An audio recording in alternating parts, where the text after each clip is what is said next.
हमारे Ashoka film studio music channel को subscribe करना बिल्कुल ना भूलें।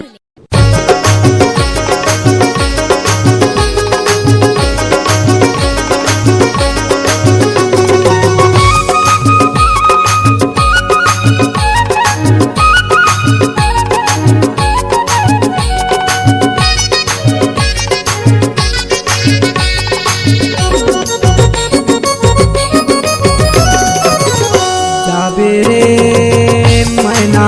पिंजरल उड़े जादना जाबे रे मैना पिंजरल उड़े जादना घर ले पिता वही तो घर ले पिता वही तो एक दिन दाई ददला जाबे छोड़ जाबे रे मैना पिंजरल उड़े जादना जाबे रे मैना पिंजरल उड़े जादना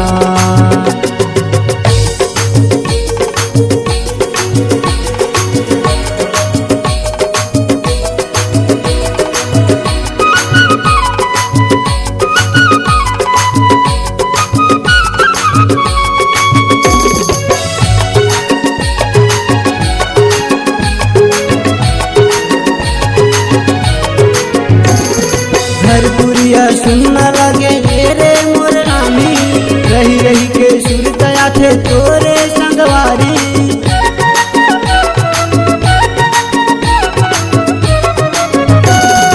घरपुरिया सुनना लगे रे मोर रानी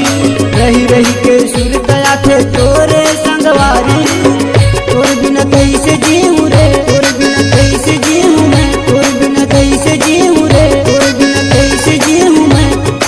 एक दिन दाई ददला जाबे छोड़ जाबे रे मैना पिंजरल उड़े जादना जाबे रे मैना पिंजरल उड़े जादना जाबे रे मैना पिंजरल उड़े जादना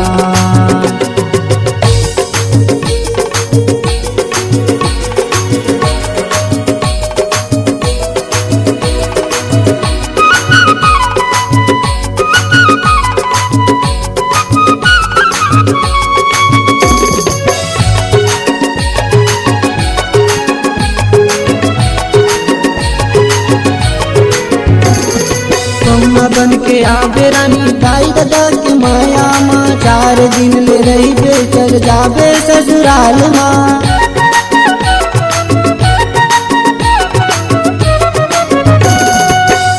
बन के आबे रानी दाई दादा के माया माँ 4 दिन ले रही बे चल जाबे ससुराल माँ तोर बिना कैसे जीऊं रे तोर बिना कैसे जीऊं मैं तोर बिना कैसे जीऊं रे तोर बिना कैसे जीऊं मैं एक दिन दाई ददला जाबे छोड़ जाबे रे मैना पिंजरल उड़े जादना जाबे रे मैना पिंजरल उड़े जादना जाबे रे मैना पिंजरल उड़े जादना जाबे रे